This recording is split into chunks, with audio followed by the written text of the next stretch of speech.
قال الله تعالى في كتابه الكريم يا أيها الذين آمنوا اتقوا الله حق تقاته ولا تموتن إلا وأنتم مسلمون أما بعد اللهم إنا نسألك علما نافعا ونعوذ بك من علم لا ينفع. Para hadirin ikhwati fiddin wa akhwat fillah rahimani wa rahimakumullah. Alhamdulillah pada sore hari ini insyaallah taala kita akan melanjutkan faidah-faidah terakhir dari surat Al-Furqan ayat yang ke-20. Beberapa faidah sudah kita bahas.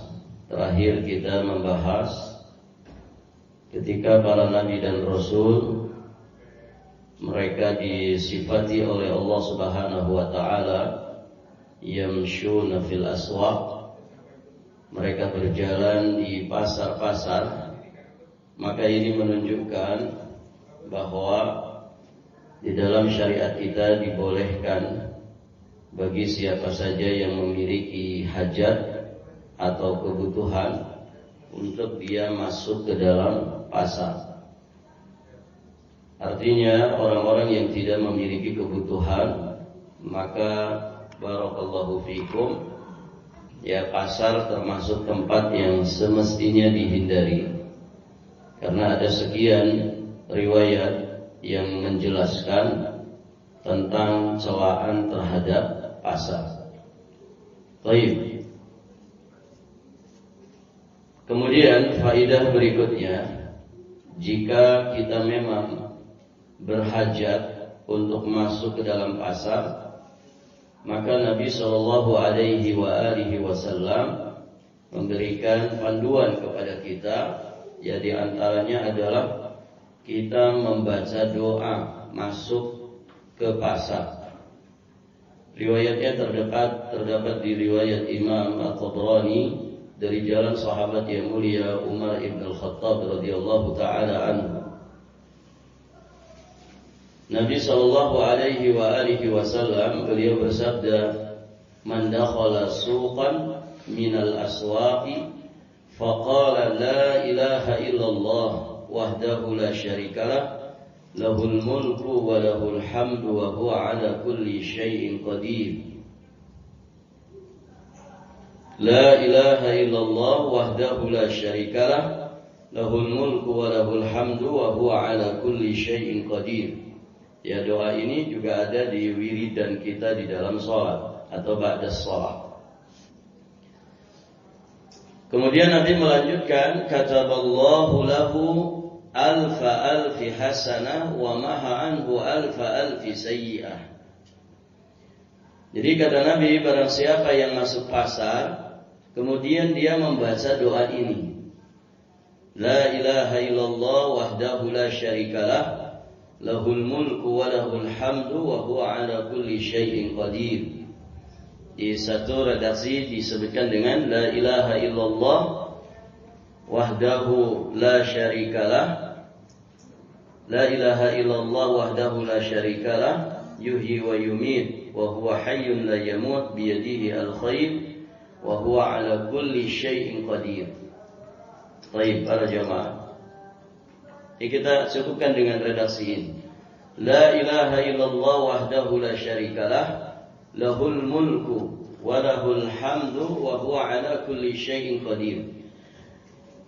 Doa ini ketika dibaca saat kita masuk ke dalam pasar, maka kata Nabi sallallahu alaihi wasallam akan dicatatkan baginya alfi hasanah. Alfi itu 1000. Kalau alfi berarti nolnya 6. Berapa? 1.000.000. Dicatat baginya 1.000.000 kebaikan dan dihapuskan darinya 1.000.000 keburukan. Masya Allah. Ini amalan ringan, doa yang sangat pendek, mudah dilafalkan, namun ternyata memberikan atau berfaedah, memiliki keistimewaan yang sangat luar biasa. Mengapa demikian? pahala yang begitu besar ya ketika kita masuk pasar membaca doa ini. Para ulama menjelaskan, karena hadirin jamaah dirahmati Allah, orang yang masuk pasar kemudian dia tidak lupa berzikir kepada Allah Subhanahu wa taala, maka ini sejatinya keutamaan dan keistimewaan tersendiri. Orang kalau berzikir di masjid ya biasa, karena memang masjid itu tempat kondusif. Orang kalau barakallahu fikum ingat kepada Allah saat di majelis ilmu, maka barakallahu fikum ini biasa gitu, karena memang dia terkondisikan untuk mengingat Allah Subhanahu wa taala. Tapi ketika orang mampu tetap mengingat Allah, berzikir kepadanya di satu tempat yang dikatakan markasnya setan, tempat bertelurnya setan, tempat beranak pinaknya setan, tempat setan menggempur manusia, ya, tempat setan kemudian menancapkan bendera kemenangannya. Kok ada orang masuk ke markasnya setan, dia masih tetap bisa berzikir kepada Allah Subhanahu wa taala. Maka tentu ini keistimewaan tersendiri yang sangat luar biasa. Karena kebanyakan manusia saat berada di pasar, saat masuk ke dalam pasar, mereka terlena dengan kesibukan duniawinya. Taib, hadirin jamaah yang dirahmati Allah. Maka disinilah letak keistimewaannya. Maka pahalanya menjadi pahala yang besar. Dia bisa tetap mengingat Allah di saat kebanyakan manusia di pasar itu lupa kepada Allah. Taib, hadirin jamaah yang dirahmati Allah. Maka ini menjadi pelajaran ya bagi kita, saat kita berhajat untuk ke pasar, jangan lupa adab-adabnya. Adab fikih jual beli, ya, fikih buyur. Di samping itu juga jangan lupa terus kita berdoa kepada Allah Subhanahu wa taala, di antaranya dengan doa ini. Ya, supaya kita mendapatkan fadilahnya, supaya kita mendapatkan pahala yang besar. Dan sudah kita sampaikan ya, pasar itu tempat atau markasnya setan. Maka berarti harus banyak zikir saat kita di pasar. Supaya apa? Supaya jiwa raga kita benar-benar dijaga dan dilindungi oleh Allah Subhanahu wa taala. Karena di situ tempat di mana orang itu sangat mudah bermaksiat kepada Allah. Baik para jamaah, kita lanjutkan ayat ini. Di kelanjutan kalimat di dalam ayat ini Allah Subhanahu wa taala menyampaikan, wa ja'alna ba'dakum li ba'din fitnah, dan kami jadikan sebagian kalian cobaan bagi sebagian yang lainnya. Kami jadikan sebagian kalian cobaan bagi sebagian yang lainnya. Di sini mengandung pelajaran bagi kita bahwa ujian itu pasti akan selalu datang menghadang. Bahkan hidup kita ini dari awal sampai akhirnya adalah ujian. Jiwa raga kita saja sejatinya adalah ujian. Lahir batin kita adalah ujian. Dari seujung rambut sampai seujung kaki kita juga adalah ujian. Pun demikian apa yang ada di sekitar kita semua adalah ujian. Dan ujian ini tidak akan pernah berhenti sampai nanti kita mati. Di alam barzakh nanti ada ujian, iya. Karena ujian itu akan berhenti saat kita melangkah kaki ini ke surga. Taib para jamaah. Namun ujian, semua ujian setelah kematian itu sangat-sangat ditentukan oleh lulus dan tidaknya kita untuk semua soal ujian di dunia ini. Jadi ya intinya di dunia ini, bagaimana ujian apapun yang Allah Subhanahu wa taala hadapkan kepada kita, kita bisa sukses lulus untuk menjawab semua soal-soal ujian ini. Pun demikian antara kita dengan yang lain, masing-masing kita, sesama kita juga menjadi ujian bagi yang lainnya. Maka Imam Al-Baghawi alaihi rahmatullah, ya, di dalam kitab tafsirnya beliau menyatakan tentang kalimat ini, wa ja'alna ba'dakum li ba'din fitnah. Kami jadikan sebagian kalian itu ujian, menjadi ujian bagi sebagian yang lainnya. Beliau menyampaikan yakni baliyah, ya, baliyah itu ujian. Jadi fitnah di situ maknanya baliyah. Baliyah itu adalah ujian. Maka kata beliau, fal ghaniyu fitnatun lil faqir. Orang kaya itu menjadi ujian bagi orang miskin. Orang kaya menjadi ujian bagi orang miskin. Yaqulul faqir mali lam akun mislah. Maka orang miskin ketika melihat orang kaya, dia akan bergumam, mali, ada apa gerangan dengan diriku, kok aku tidak bisa seperti dia, begitu ya. Ini kan ujian. Sehingga barakallahu fikum, bisa saja timbul hasad, bisa saja timbul iri hati, dengki kepada orang-orang yang kaya. Atau bahkan na'udzubillah, sebagian orang miskin berbuat jahat kepada orang yang kaya raya. Was-sahih fitnatul lil marid. Orang yang sehat itu menjadi ujian bagi orang yang sakit. Apa yang diinginkan orang sakit?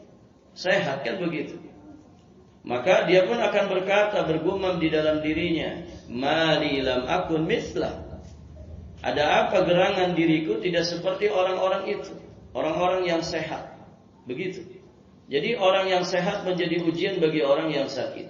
Wasyarif fitnatun lil wadi. Orang-orang yang terhormat itu menjadi ujian bagi orang-orang yang rendahan. Ya, pejabat itu menjadi ujian bagi rakyat. Dan begitu. Wa qala Ibnu Abbas, kemudian berkata Ibnu Abbas radhiyallahu taala anhuma, ai ja'alat ba'dakum bala'an li ba'din litasbiru. Ju'ilat ba'dakum li ba'din ju'ilat ba'dakum bala'an li ba'din litasbiru ala ma tasma'una minhum. Bahwasannya sebagian kalian itu dijadikan sebagai bala, sebagai ujian bagi sebagian yang lainnya, litasbiru, supaya kalian itu bersabar. Artinya ujian yang tidak menyenangkan itu disikapi dengan sabar. Alama tasma'una minhum, atas apa yang kalian dengar dari mereka.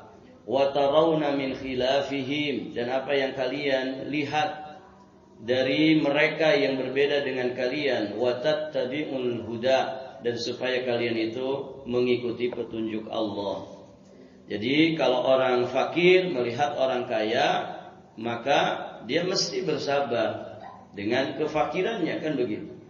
Untuk kemudian dia mengikuti petunjuk Allah. Jangan suka iri, jangan suka dengki kepada orang, gitu ya. Walaupun rumput tetangga itu lebih hijau, begitu ya. Dia bersabar. Masing-masing ada jatah rezekinya, kan begitu. Rezeki sudah ditakar, tidak akan pernah tertukar, kan begitu. Barakallahu fikum. Dan sejatinya orang-orang yang kaya raya, kekayaannya itu kan juga ujian, kan begitu. Artinya podoai, sama saja antara orang kaya dan orang miskin. Dua-duanya sama-sama peserta ujian, cuman soalnya saja yang berbeda, kan begitu. Orang kaya ujiannya dengan kekayaannya, orang miskin ujiannya dengan kemiskinannya. Maka ikuti petunjuk Allah, ikuti petunjuk Rasulnya. Taib. Wakila, dikatakan tentang ayat ini, nazalat fi ibtila'i syarif bil wadi'.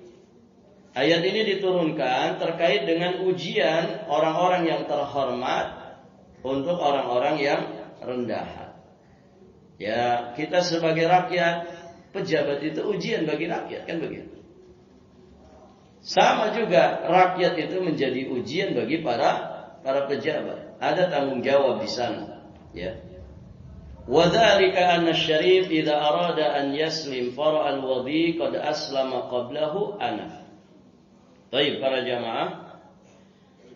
Jadi kisah tentang ayat ini, orang-orang yang terhormat ya terhadap orang-orang yang rendahan. Ketika orang-orang terhormat ini di masa Nabi ingin masuk ke dalam Islam, kemudian mereka melihat ternyata orang-orang rendahan sudah lebih dulu masuk Islam. Maka orang-orang rendahan ini menjadi ujian bagi orang-orang yang terpandang.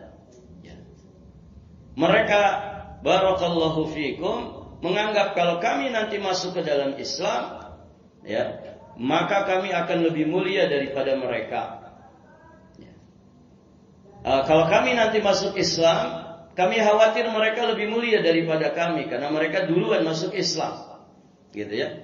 Karena ternyata yang banyak duluan beriman kepada Nabi Shallallahu Alaihi Wasallam itu ya dari kalangan du'afa, dari kalangan fuqara dan masakin, sehingga pembesar-pembesar saat itu ya ketika mereka melihat orang-orang du'afa, orang-orang fakir, orang-orang miskin lebih dulu masuk ke dalam Islam. Akhirnya mereka ketika mau masuk Islam tertahan. Mereka tidak mau kalau kemudian orang-orang rendahan itu berada di atas mereka dalam kedudukan. Nas'alullah al-afwa wal-afiyah wassalam. Maka disinilah orang-orang rendahan itu menjadi ujian bagi mereka. Apakah kemudian mereka tetap masuk ke dalam Islam? Ya, ataukah mereka tertahan tidak mau masuk ke dalam Islam karena gengsinya? Jelas kan? Orang yang lebih dulu masuk Islam lebih mulia tidak? Awwaluhum hijratan. Ya, yang pertama kali berhijrah itu dalam syarat imam. Begitu kan? Kalau dalam Quran sama, dalam sunnah sama, maka yang dinilai adalah siapa yang lebih dulu hijrah, siapa yang lebih dulu masuk ke dalam Islam. Kenapa? Karena orang yang lebih dulu masuk ke dalam Islam itu lebih istimewa. Taib, hadirin jamaah yang dirahmati Allah Subhanahu wa taala. Maka ya waja'alna ba'dakum li ba'din fitnah. Kami jadikan sebagian kalian itu menjadi ujian bagi sebagian yang lain. Kemudian dijelaskan juga oleh Muqatil, nazalat fi Abi Jahal wal Walid bin Uqbah wal As bin Wa'il wal Nadhr bin Al-Harith. Ayat ini turun terkait dengan Abu Jahal, terkait dengan Walid bin Uqbah, As bin Wa'il, Nadhr bin Al-Harith. Keempat-empatnya ini pembesar tokoh Quraisy. Ketika mereka melihat Abu Dzar, Ibnu Mas'ud, Ammar bin Yasir, Bilal bin Rabah, kemudian Suhaib, Amr bin Fahira, ya, wadhawihim dan selain mereka. Ini kalangan fuqara, du'afa, masakin. Jadi ketika fuqara, masakin, du'afa, orang-orang yang versinya para petinggi ini itu orang-orang rendahan, kalau lebih dulu masuk Islam mereka ini, maka mereka kemudian berkata, para petinggi ini berkata, naslim fanakuna mithla haula. Apakah kami kemudian nanti masuk Islam kemudian akan menjadi seperti mereka? Ya. Bahkan kemudian mereka jadi lebih tinggi kedudukannya daripada kami. Nah ini gengsi. Gengsi itu memang bahaya para jamaah. Kalau orang sudah mengandalkan gengsi ya begitu modelnya. Dia bisa tertahan, dia bisa terhalang dari yang namanya hidayah, begitu ya.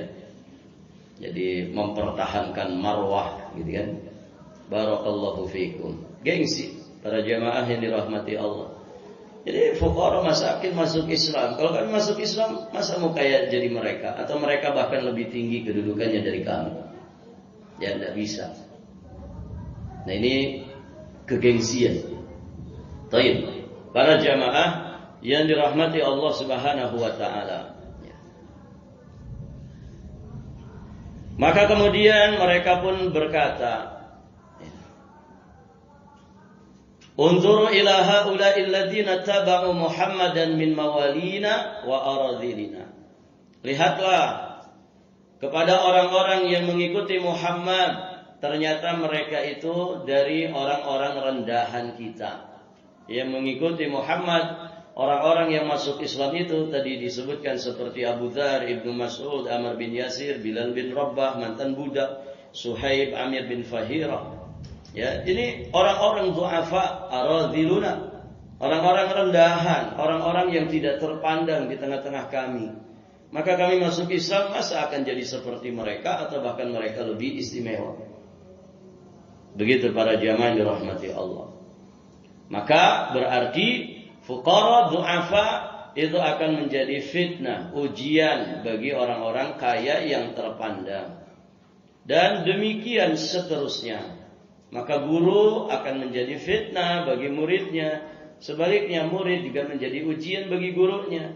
Atasan menjadi fitnah bagi bawahan. Bawahan juga ujian bagi atasan. Orang tua menjadi ujian bagi anak-anaknya. Anak-anak juga menjadi ujian bagi orang tuanya. Kita kalau punya kakak, punya adik, punya saudara, maka satu dengan yang lainnya akan menjadi ujian. Orang kafir menjadi ujian bagi muslim. Ya, para nabi rasul menjadi ujian bagi masing-masing umatnya. Umatnya pun menjadi ujian bagi para nabi dan rasul. Dan demikian seterusnya. Orang pintar jadi ujian bagi orang bodoh. Orang bodoh juga menjadi ujian bagi orang pintar. Taib, para jamaah dirahmati Allah. Nah, bagi kita laki-laki ada ujian terbesar, ada ujian terberat. Apa yang menjadi ujian terberat bagi laki-laki? Sudah disebutkan oleh Nabi, ujian terberat bagi laki-laki itu adalah kaum wanita. Gitu ya. Riwayat muttafaq alaih dari Usama bin Zaid, "Ma taraktu ba'di fitnatan hiya adarru 'ala rijali minan nisa." Tidaklah aku tinggalkan setelahku fitnah, yakni ujian atau godaan yang lebih dahsyat bagi para lelaki selain fitnah wanita. Jadi wanita menjadi fitnah yang sangat besar bagi kaum laki-laki. Banyak laki-laki yang tumbang gara-gara wanita. Baik, hadirin jamaah yang dirahmati Allah. Kemudian di penghujung ayat Allah Subhanahu wa taala menyampaikan, "Atasbirun?" Apakah kalian mau bersabar? Ketika masing-masing kalian satu dengan yang lainnya itu menjadi ujian, atasbirun, maukah kalian bersabar? Artinya menyikapi ujian itu dengan kesabaran. Wa kana rabbuka basira, dan Allah adalah Rabbmu yang maha melihat. Allah itu basiran biman syakara. Allah itu maha melihat bagi mereka yang bersyukur, dan Allah juga maha melihat bagi mereka yang berkeluh kesah. Allah maha melihat bagi mereka yang bersabar. Allah maha melihat bagi mereka yang berkeluh kesah. Maka hadirin jamaah yang dirahmati Allah, ujian itu harus disikapi dengan kesabaran. Nikmat harus disikapi dengan kesyukuran. Musibah harus disikapi dengan sabar dalam kesabaran. Dosa harus disikapi dengan segera bertaubat kepada Allah. Nah, pendorong itu semua adalah apa yang disebutkan di penghujung ayat ini. Wa kana rabbuka basira. Wa kana rabbuka basira, dan Rabbmu maha melihat. Wa kana rabbuka basira, dan adalah Rabbmu itu maha melihat. Di sini ada pelajaran bagi kita supaya kita menghadirkan yang namanya muraqabatullah. Supaya kita menghadirkan yang namanya muraqabatullah. Muraqabatullah itu adalah perasaan selalu merasa diawasi Allah Subhanahu wa taala. Kalau orang punya muraqabatullah, maka ini menjadi asas yang menjadikan amal kita itu berkualitas. Wa kana rabbuka basira. Allah itu basiran, maha melihat. Allah juga aliman. Allah maha mengetahui. Allah juga khabiran, maha teliti ya di dalam menghabarkan segala sesuatu. Allah juga dikatakan sebagai syahidan. Allah itu menjadi saksi yang menyaksikan setiap amal perbuatan kita. Maka kesabaran, kesyukuran, taubat itu akan menjadi berkualitas kalau kita memiliki muraqabah ini. Dan kita di bulan Ramadan ini dijelaskan oleh para ulama, Ya, di antara ibadah yang paling melatih kita untuk memiliki sifat muraqabatullah adalah ibadah siam. Ibadah puasa. Ya. Ibadah puasa itu kan antara kita dengan Allah. Antara kita dengan Allah. Ibadah yang paling mengantarkan kita kepada muraqabatullah, merasa diawasi Allah, ya ibadah puasa itu. Karena antara kita dengan Allah. Baik. Dan tidak bisa orang itu puasa ya kecuali dengan iman. Makanya yang dipanggil untuk menunaikan kewajiban puasa ini orang-orang beriman. Coba perhatikan. Kalau kita di rumah sendirian, tidak ada siapapun. Pas habis istirahat pagi misalkan mau berangkat ya ke kerjaan jam 8 atau jam 9 pagi. Itu kan waktu-waktunya kita sarapan. Tidak ada siapa-siapa di rumah. Ternyata masih ada sisa sahur di meja makan. Bisa nggak kita menyantapnya? Bisa nggak, ikhwan? Bisa saja, kan tidak ada orang. Tidak ada orang. Istri nggak ada, anak-anak nggak ada. Jadi nggak ada orang di rumah. Asli sendirian. Ini ada sisa sahur di rumah. Bisa nggak kita santap? Bisa saja. Pertanyaannya, mau apa tidak? Mau apa tidak kita melakukannya? Mumpung nggak ada orang. Kan nanti keluar rumah gampang, tinggal cuci mulut, keringkan lagi mulut kita biar dianggap puasa. Mau tidak? Nah, ini tergantung iman lagi. Kalau kita punya iman, yakin tidak akan mau. Kenapa, Ikhwan? Iya, karena dia merasa diawasi Allah. Eman-eman puasa saya. Ya memang tidak ada yang tahu. Saya sarapan 2 piring aja nggak ada yang tahu. Gitu, walaupun sudah sahur. Tapi kan Allah maha tahu. Allah itu maha tahu. Eman-eman puasa saya. Jujur di situ dia. Merasa diawasi Allah. Makanya, masya Allah, ya. Puasa itu luar biasa, ibadah yang sangat luar biasa. Makanya kan endingnya la'allakum tattaqun. Karena memang begitu. Dia yang paling mengasah sifat muraqabatullah ini. Dan orang kalau punya ini pasti bertakwa. Dia nggak berani neko-neko, walaupun sedang sendirian. Tidak disaksikan orang lain. Demikian para jamaah. Alhamdulillah selesai ayat ini. 3 hari jadinya ya. Nanti besok baru kita masuk ke pembahasan surat Maryam. Subhanakallahumma bihamdik asyhadu an la ilaha illa anta astaghfiruka wa atubu ilaik. Assalamualaikum warahmatullahi wabarakatuh.